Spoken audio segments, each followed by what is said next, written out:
আসসালামু আলাইকুম রহমতুল্লাহ বরকাতুহু। তে বন্ধুগণ, আশা করি আল্লাহ পাকের রহমতে সকলে সহি সালামতে আছেন। তে কবি গাজী এক্কাসাল ইউটিউব চ্যানেল 017140885009 এর পক্ষ থেকে আপনাদের সকলের প্রতি রইল একান্ত আন্তরিক শুভেচ্ছা ভালোবাসা।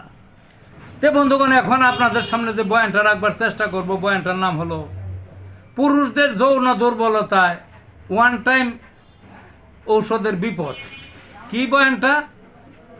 পুরুষদের যৌন দুর্বলতায় ওয়ান টাইম ঔষধের বিপদ। আমি একজন হোমিওপ্যাথিকের ডাক্তার। আমি দেখছি এই ওয়ান টাইমের ঔষধ যৌন দুর্বলতা এগুলো বেচা হয় বেশি। এই ওয়ান টাইমের ঔষধ যদি শুধু যে হোমিওপ্যাথিতে তা না, এটা বিভিন্ন প্যাথিতে আছে, বিভিন্ন কবিরাজের আছে, বিভিন্ন আয়ুর্বেদের মধ্যে আছে। এগুলা তরল, পাউডার, ট্যাবলেট আকারে পাওয়া যায় এবং একই নামের ঔষধ ভিন্ন ভিন্ন কোম্পানিতে ভিন্ন ভিন্ন ছবির ভিন্ন ভিন্ন ব্র্যান্ডের পাওয়া যায়, বুঝলেন না?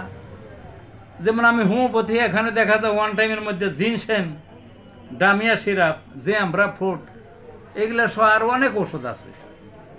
আমার কথা হলো বিপদটা কি এই সমস্ত ওষুধের? বিপদটা কি? বিপদটা হলো এই ওষুধগুলি খেলে শরীরের রক্তের প্রেশার অনেক বেড়ে যায়, অর্থাৎ হাই প্রেশার অনেক হয়ে যায়, বুঝলেন না?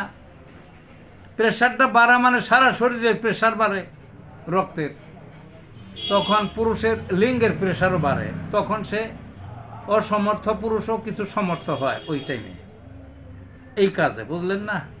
কিন্তু বিপদটা কোনখানে? তাইলে বিপদটা হলো ওই এই যে প্রেশারটা বাড়ে, কিন্তু যার এমনি হাই প্রেশার, এমনি হাই প্রেশার ওষুধ খাইতে হয়, সে যদি আরও এই ওষুধটা খায় তাহলে তো প্রেশার আরও বেড়ে গেলো। আরও বেড়ার পরিণামে কি হয়? পরিণামে মাথা ঘোরায়, মাথায় চক্কর মারে, মাথায় অন্ধকার দেখে, মাথা ঘামে, শরীর ঘামে এবং মারাও যায় কত কত, বুঝলেন না? কাজে আমার যে পরামর্শটা হলো, যাদের হাই প্রেশার আছে, হাই প্রেশারের রোগী, তারা দয়া করে এই যৌন উত্তেজনার জন্য, যৌন দুর্বলতায় এই ওয়ান টাইমের ওষুধ দয়া করে খাইবেন না। তো ভালো থাকুন বন্ধুগণ।